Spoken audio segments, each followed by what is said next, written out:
మొత్తం రిపోర్టర్ అని డిస్కషన్ ఇప్పుడే కదండి బయటపడుతుంది. గత ప్రభుత్వాల్లో జరిగిన అవకతవకలు ఇప్పుడే కదా రెడ్ బుక్ అంటే ఏంటో. ఏ అధికారులు అయితే చట్టాలను ఉల్లంఘించి ప్రజల్ని కార్యకర్తలు ఇబ్బంది పెట్టారో వాళ్ళందరినీ మేము సీరియస్గా తీసుకుంటామని చెప్పడం జరిగింది. దాంట్లో భాగంగా ఏంటంటే ఒక్కొక్కరు ఇప్పుడు బయటకు వస్తున్నారు. మాట్లాడే స్వేచ్ఛ వచ్చింది ఆంధ్ర రాష్ట్రం. మీడియా మిత్రులు కూడా స్వేచ్ఛ వచ్చింది, ప్రజాప్రతినిధులు స్వేచ్ఛ వచ్చింది, పులివెందుల ఎమ్మెల్యే కూడా స్వేచ్ఛ ఉంది. రోజు వెళ్ళిపోతున్నారు. ఆయన పులివెందుల ఎమ్మెల్యేనే కదా, ఆయన కూడా స్వేచ్ఛ ఉంది కదా. ఆయన ఎక్కడ తిరగచ్చు, ఆయన తిరగచ్చు. ఆయన ఇప్పుడు ఆయన గేట్ కి తాడులు కట్టేది ఇవన్నీ లేదు కదా. ఆయన కూడా తిరిగే స్వేచ్ఛ వచ్చింది. అట్లా ఎంతంటే వెళ్ళండి. ఎవరు అంటే ఎవరైతే చట్టాలు ఉల్లంఘించారో వాళ్ళ పేర్లు ఉంటాయి.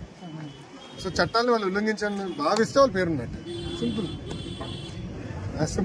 సెల్ఫ్ ఇన్వెస్టిగేషన్ చేసుకోవాలి. వాళ్ళు తాగుడు సినిమాలు విన్నారు.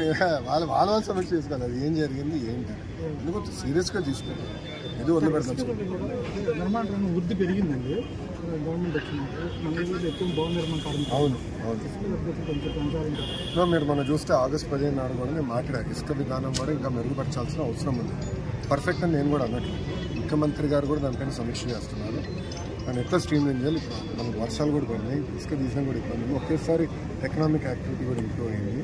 సో ఇది ప్రాబ్లం అయితే ఉంది, కాదని ఎవరు అనట్లేదు. కానీ దాన్ని ప్రక్షాళన చేయాలి, ధరలు తగ్గించాలి, సిస్టమేటైజ్ చేయాలి. ఆ పనులు ఉంది. మంగళగిరిపల్లి ప్రాంతం కృష్ణా వాటర్ మంగళగిరికి వస్తుంది కానీ ఆ ప్రాంతానికి లేదు. అవును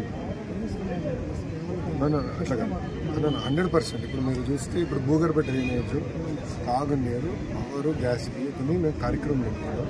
దానికి ప్రధానంగా ఏంటంటే ఇప్పుడు నారాయణ గారు చేస్తున్నారు.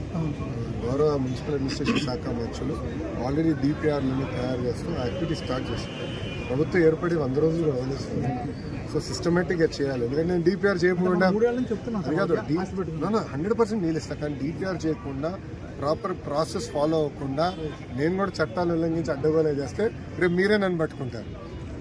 అది కాదు, సిస్టమ్ ఉంది. కొంత ఇబ్బందులు సెట్ చేయాలని నేను చేస్తాను.